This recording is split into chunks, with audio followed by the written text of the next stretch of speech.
Hey guys, it's me, EODGamer here, and let's talk about a fun topic today. Imbibitor Lunae in 2.0, is he still worth it? You know, the funny thing about this is, if I was made to make this video, maybe way back when he was first announced, and just like the patch after, maybe when DHIL was like coming into the game, it'll be ridiculous. Like, it'll be, duh, of course Imbibitor Lunae is worth it. He's so good in the meta, he's very strong back then. But a lot of things have changed, and a lot of circumstances are very different. Some of you Imbibitor Lunae mains, when you're looking up tier lists online, you will realize that he's lagging very far behind like other DPS characters for the likes of, for example, like DHIL in the Memory of Chaos, who's good both in MOC as well in Pure Fiction. Other characters in the game who are like absolute god tier in the Pure Fiction event, like Argenti, like Himiko.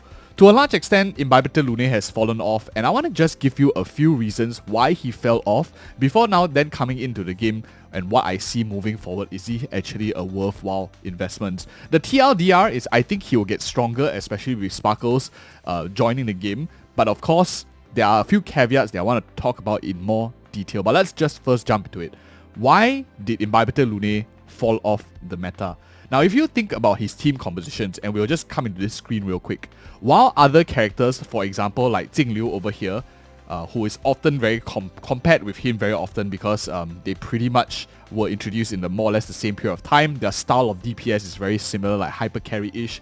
The thing about DHIL, why she is slightly better in Imbibitor Lunae currently in like 1.6 and before Sparkle is introduced in the game, is because of her strongest team, which is a double DPS team together with Blade, who on his own is also a really strong DPS. So her flexibility of being able to play in a solo hyper carry versus being able to play like in a double hyper carry, double DPS team makes her super flexible. This team that you see on screen is probably one of the best teams in the game in terms of DPS right now, and that, in my opinion, is what makes DHIL much better right now in 1.6 compared to the likes of Imbibitor Lunae, who falls short, and reason for that is because he demands so much of resources in your team, and like the team that I showed you here, this hyper carry team is needed to funnel the skill points into Imbibitor Lunae.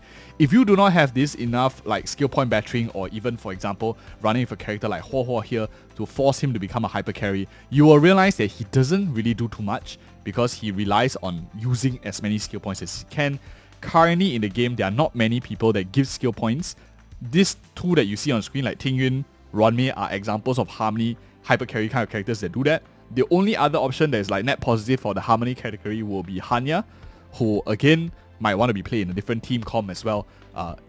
Characters like E6 Yukong also demand a little bit of skill points as well, so you can boost and bump up your Imbibitor Lunae. So all these things add together, making him a much more restrictive character to play compared to the likes of a character like DHIL. That's why he has fallen off the meta a bit. But it's not just that. If restriction was a problem but he was still dealing like massive amounts of damage, it's okay. But if you look at the meta shift, while you have a character like DHIL who is perfectly able to still fight in the current Pure Fiction event, Imbibitor Lunae falls very quickly behind in Pure Fiction, meaning that if you buy a DPS that is hyper carry, he can only be used 50% of the use case, which is just Memory of Chaos, and he's super restrictive to play. DHIL, as you can see here, everything is weak to ice, and ice weakness breaking deals decent amount of damage, as most of us have seen from like a character like Runmei, who deals very nice break. Her flexibility, DHIL's flexibility, also means that she's able to play in like a lot of team compositions, so you can like mix and match, as you can see, like Argenti even together with DHIL. Imbibitor Lunae will fall super behind even if the enemies were like all weak to imaginary. So that is another like key factor, the meta shifting requiring both a more versatile DPS as well as a character that is able to like play into a lot of different team compositions, addressing these things, and Pure Fiction demanding a lot more AoE damage. On paper, I would say Imbibitor Lunae does fill in a lot of these roles. He does a lot of AoE damage, he's a very good DPS, but super restrictive to play because of the skill point requirement. But all that is going to change. And now let's come to the positive. We talked about all the negatives and stuff like that, but this is not a we don't like the Imbibitor Lunae kind of video. I actually do like this character quite a bit. I think he has a lot of potential, and here is the good part. We all know, well, that's why you probably like clicked on this video, he's coming out 2.0 and Sparkle is coming out as well. Unfortunately, this is like 1.6, so I don't have the graphics for Sparkle, so you guys have to bear with me. Maybe I'll just use Runmei as like a overlay kind of thing, so any of you who are just listening. in can understand too. So if you have a character like Sparkle buffing a character like Imbibitor Lunae with skill points, this means that they kind of like net off each other. Previously, now, for example, you have like Tingyun, you have Runmei here. You needed both of these plus maybe a Huo to be perfectly like maybe slightly positive or net neutral for a character like Imbibitor Lunae. Tons of resources dedicated to one character. But with Sparkle coming into the game, you can just have Imbibitor Lunae and Sparkle, and they kind of like net off each other in terms of skill point consumption and skill point usage as well. Meaning that your last 2 slots can be a bit more flexible in terms of team compositions. You might even be able to run like, for example, Blade in the next slot together with Luota in the last slot, for example, in that kind of situation, because you don't simply demand so much skill points anymore with Sparkle's appearance. So Sparkle coming into the game increases Imbibitor Lunae's utility. It increases his versatility of team compositions. You can finally play, as we mentioned, what we talked about in the Jingliu comms, double DPS comm becomes viable finally for him, which closes the gap between a character like Jingliu as well as a character like Imbibitor Lunae.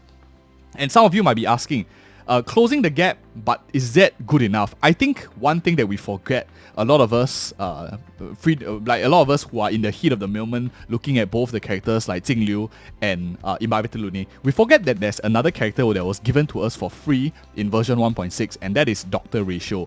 Both Dr. Ratio and Imbibitor Lunae are of the same imaginary typing, which means you are easily able to form like an imaginary team composition with, for example, maybe Sparkle in the 3rd slot, so you can battery him up for the amount of damage that he can do. You can put Dr. Ratio in the 3rd slot, so a free-to-play player will also have a very nice team already if you dedicate some resources into Imbibitor Lunae, Sparkle, slap in a free Dr. Ratio for a bit of hunt, single target DPS, and your last slot, I don't know, you want probably a skill point positive character like Luota, who can then run, for example, like a set like the Panacony Land of Dreams. Let me just see if I can find it.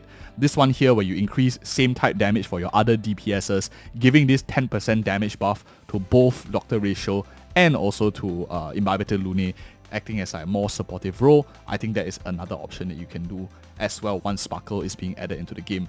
So a lot more options coming up in version 2.0 and beyond, which I think is going to be a lot better for him. But if you want my honest opinion, I am not sure right now, as of time of recording, how good Imbibitor Lunae is going to be moving forward. The problem with imaginary teams is you generally don't want to play into break effect imaginary teams. But from what it seems, the game, if you see like 2.0, you have new sets that are coming out which are introducing break effect. You have Runmei, who is a break effect kind of playstyle around this whole thing. You have monsters that are being added into the game where they snipe out your main DPSs like a fatal damage one shot, or relies you to hit them a lot so that you can change them from offensive mode to defensive mode and whatever not, as we saw on the live stream.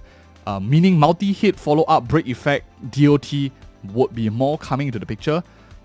Imbibitor Lunae plays into a style of version 1.0 to 1.6, and moving forward, the question that I have is, will that style still be relevant? If you're willing to take a risk, this is definitely one of the top DPSs in the game still as of time of recording, but the question is, will other team compositions come into the meta? And that, as of right now, I can't tell you, but it's a risk that I want to highlight to you to make your own decision as well. If you found this video helpful, like and subscribe. We talked a lot more about these kind of concepts in other videos on the channel already. Check it out if you're interested. And guys, thank you so much for watching. See you in the next video.